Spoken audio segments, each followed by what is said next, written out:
ध्वज सुदर्शन लाञ्छनाढ्यम्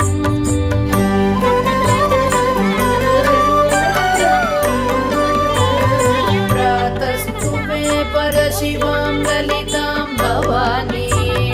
त्रय्यन्तवेद्य विभवां करुणानवद्या विश्वस्य सृष्टि